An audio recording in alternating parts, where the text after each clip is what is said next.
এই রাস্তা অবরোধ হয়েছে আমরা দীর্ঘদিন ধরে, প্রায় 2 বছর ধরে এই জায়গাতে জল নিষ্কাশনের ব্যবস্থা নাই। তার কারণে এখানে প্রচুর পরিমাণে জল জমাট আছে। তাই আমাদের স্কুলের ছাত্রছাত্রীরা এবং গ্রামের সাধারণ মানুষ দরিয়া এবং স্কুলের স্টুডেন্ট হোক, মাস্টার হোক, কেউ এদিকে যাতায়াত করতে পারে। সামনে একটা হাই স্কুল আছে, এই স্কুলে প্রায় বন্ধ, বিকল অবস্থায় আছে।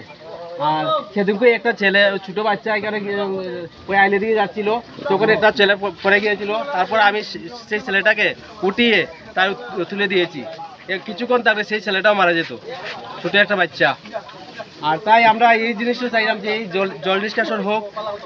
জল নিষ্কাশন হওয়ার পরে আমাদের রাস্তা অবরোধ তুলবো, এই কারণে আমরা রাস্তা অবরোধ করছি। সকাল কয়টা থেকে রাস্তা অবরোধ শুরু হয়েছে? প্রায় সকাল 9টা থেকে।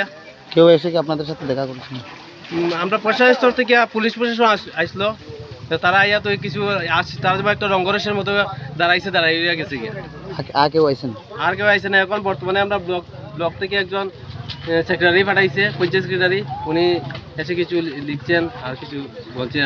আমরা বলছি যে এই জল নিষ্কাশন যত সময় দেরি হচ্ছে তত সময় দেরি আমরা রাস্তা অবরোধ চলবে। আপনাদের এই রাস্তা উপর যে 2 বছর যাবত, এর আগে কেউ আশ্বাস দিয়েছিল কি? আশ্বাস দিয়েছিল আমাদের 1 বছর আগে।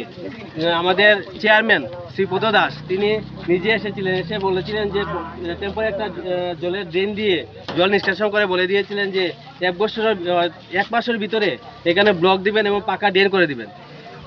তার 1 বছর হয়ে গেল, তার কোনো সুব্যবস্থা হয়নি।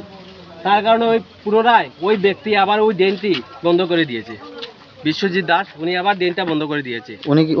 উনি একটা দাবি ছিল যে পাকা ড্রেন এবং তার যে জায়গাতে জল পড়বে এই জায়গাতে একটা ব্লক বয়াইয়া এটা নিষ্কাশন করার জন্য।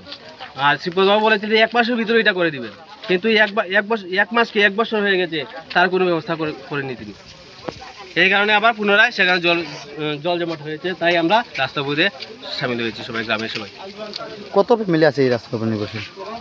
কি কত ফ্যামিলি নির্ভরশীল?